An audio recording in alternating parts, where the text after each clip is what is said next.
first of all, let's understand what are our current energies which are being used. I know that today the fossil fuel is being used mainly in transport sector, industrial sector, domestic sector, and transport sector by and large is very large. And this is where we want to replace, because this is where the carbon emissions are taking place. And this is where we would like to replace the transport fuel, namely MSHSD and compressed natural gas, with the equivalent biofuel. So the first step in that direction is that can I mix ethanol, which comes out of sugarcane or grain? Uh, can I mix that ethanol with petrol and at percentage of 10% or 20%, and reduce my petrol consumption, and thereby also reduce the greenhouse gas emissions? So that's the first route we are taking of increasing the manufacturing of ethanol in the country. Ethanol so far is coming only out of molasses based industries, sugar molasses, and that too only in the states of UP, Maharashtra and Karnataka.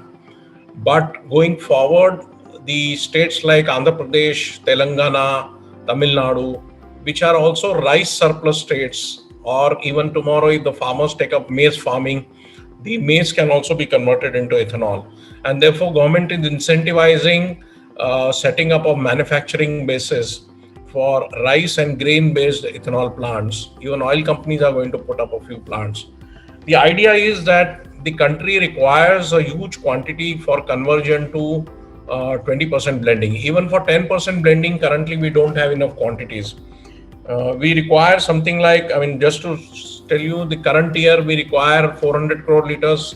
With a great difficulty, we have managed to get 350. And this is the best year in last 5 years when we'll be able to do almost 8.5% or so. Government wants that the 20% target is advanced from 2030 to 2025.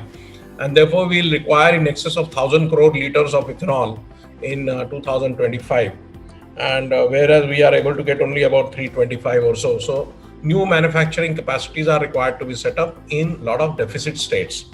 So this is as far as the first generation ethanol is concerned, where the ethanol would come from, it's called lignocellulosic route. So basically it is coming from agri residues of rice, wheat, soybean and cotton, etc.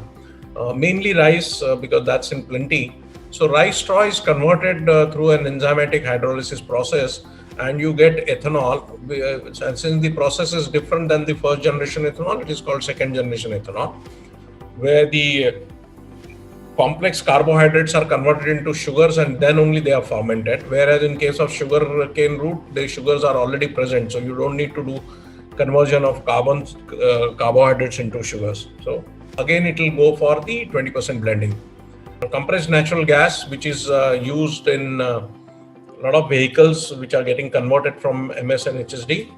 And India is going to slowly move towards a gas-based economy. So compressed biogas also will come from agri residues, it will come from municipal solid waste, it will come from cow dung, chicken litter and all that. So under a Satat scheme, government is encouraging entrepreneurs to set up compressed biogas plants, and oil marketing companies have assured them a particular price for next 15 years, demand or reduce the offtake or reduce the consumption of fossil fuels, where airline companies are also wanting to participate in the entire process of conversion of agri residues and other waste into bio ATF, so that some part of bio ATF can be used in place of ATF. So those are the kind of energy mix that we are talking about unfolding in next few years.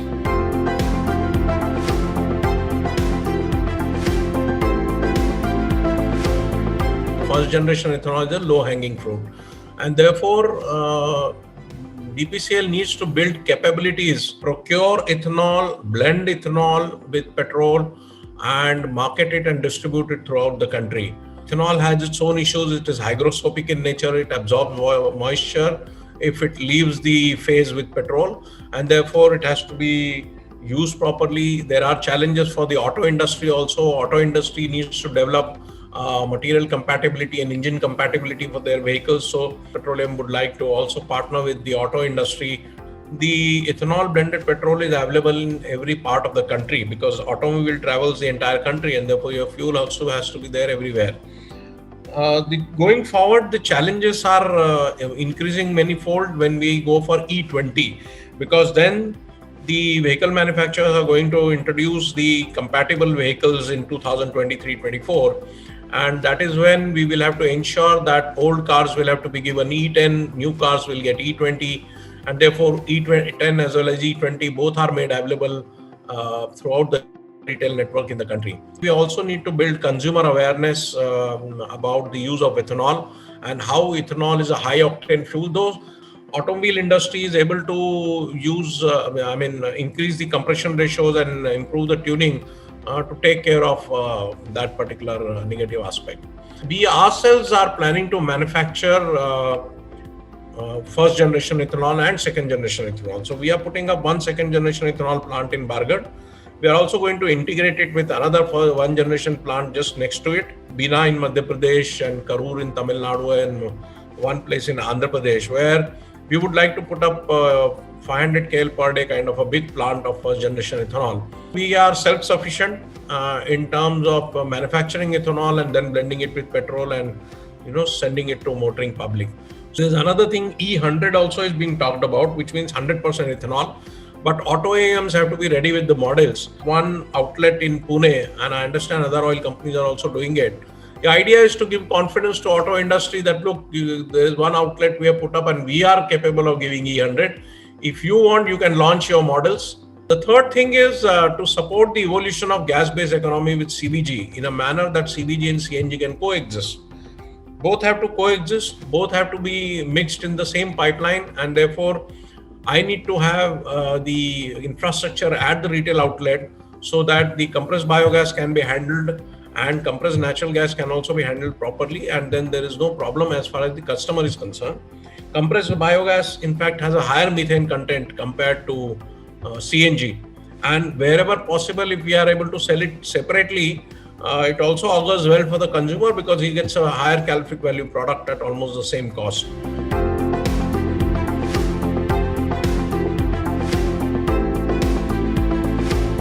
In addition to technology and scaling up issues, some of the challenges are biomass supply chain, quality of rice straw, including sugar content, moisture content, pricing of biomass, economic viability. Biomass supply chain is an area where traditional oil and gas companies like us, we have no direct knowledge about it. So that is why we have collaborated with one of the best agriculture universities in Orissa, OUAT, and we have instituted a BPCL chair there. So there are some of the projects that OUAT is doing for us, like for instance, screening and development of the rice genotypes for improved biofuel traits and high cellulose content. So they will scan all the varieties which are available there and then guide us as to which are the varieties which are best suited for ethanol. Then screening of best technologies for biomass collection and segregation. Then characterization of feedstocks such as agri-waste, lignocellulosic, biomass, wheat straw, rice straw, cotton straw, soya straw, maize stover, which are the ones which are suitable for 2G ethanol production. Then economic viability study and the life cycle analysis, so that over a period of 1 year, they will be doing that. Then production of value-added products from algae. This is another which is called third generation actually. Then development of technology for production of green chemical through fermentation of lignocellulosic biomass and MSW. Lignocellulosic biorefinery can also be a good source for biochemicals like polylactic acid, or xylose. So those are some of the things we are looking at, because if we are able to have some patents and if some research institutes are able to develop some patents for biochemicals, then the production of 2G ethanol can be cross-subsidized.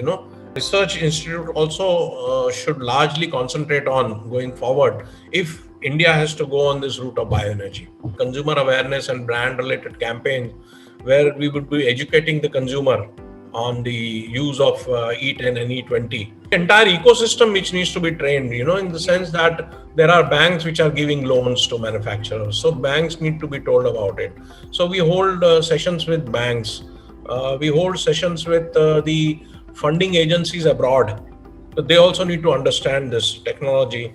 We organize the bankers meetings with technology providers. so that they have a confidence on technology. Coordinating with the agriculture ministries of various state government, meetings with bankers and technology providers and the LOI holders. A new ecosystem is created all around.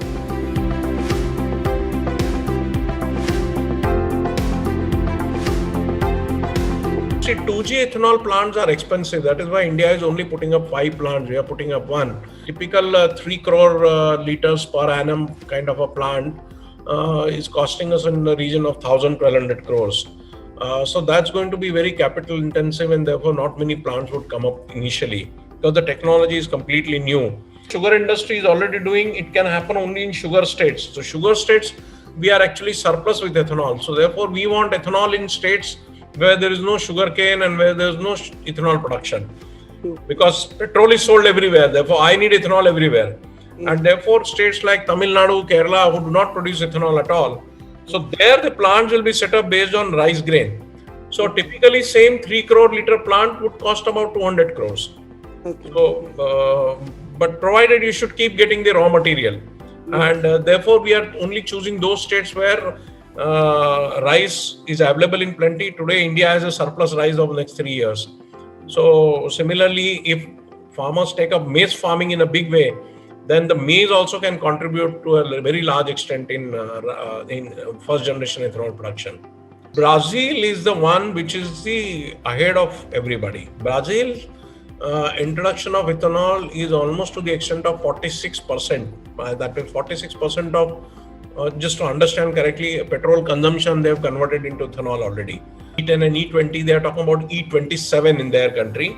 And they also have E100. So there are some vehicles which run purely on ethanol, and there are vehicles which run on E27. They have graduated into flex fuel vehicles, where the vehicle itself has a capability to accept any percentage of ethanol petrol mix that is coming in. They have told our auto industry also in India that prepare yourself for flexi fuel vehicles. Issue a notification very soon on the use of E10, E20 and the roadmap to be followed in India.